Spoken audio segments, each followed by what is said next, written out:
AIIMS and principle of classification. Classification के मकासद और असूल क्या हैं?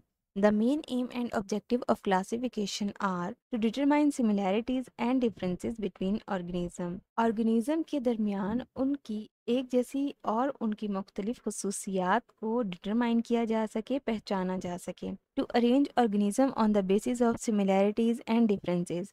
अब इन सिमिलैरिटीज या डिफरेंसेस की बेस पर ऑर्गेनिजम्स को अरेंज किया जा सके, जानदारों को अरेंज किया जा सके।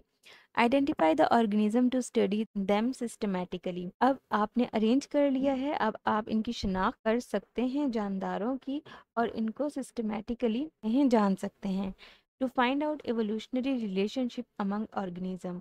और जानदारों के दरमियान एवोल्यूशनरी रिलेशनशिप क्या है, ये पता लगा सके। जैसे कहा जाता है कि बिल्ली शेर की खाला है, तो क्या वाकई वो शेर की खाला है, या कोई ऐसी स्पीशी थी जो कि आगे चल के बिल्ली और शेर में कन्वर्ट होगी, और इनका जो ओरिजिन था वो सेम था या नहीं। इस तरह की चीज़ों को फाइंड आउट करने के लिए भी हम क्लासिफिकेशन का इस्तेमाल करते हैं। Biologist have devised ways of grouping organism.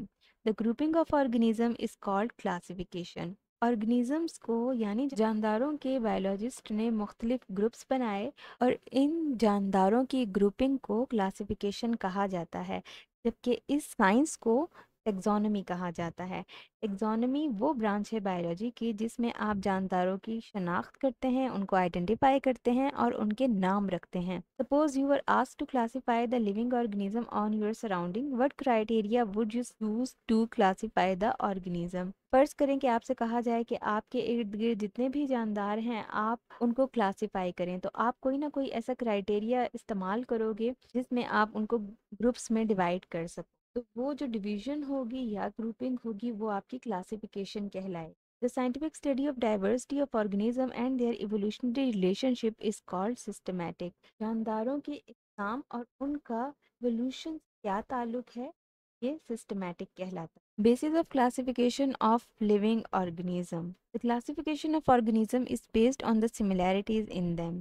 Classification organisms की बेस्ड करती है कि उनमें क्या चीज़ें ऐसी हैं जो सिमिलर हैं, मुश्तरक हैं, एक जैसी हैं। Similarities and differences are studied in the internal as well as external features. अब इन सिमिलैरिटीज या डिफरेंसेस को दोनों ही जगह पर गौर से स्टडी किया जाता है, चाहे आप उसकी इंटरनली बात करें या फिर उसके एक्सटर्नल फीचर्स की बात करें, तो दोनों जगह पे देखा जाएगा कि क्या इसमें सिमिलैरिटीज मौजूद हैं और क्या इसके डिफरेंसेस हैं।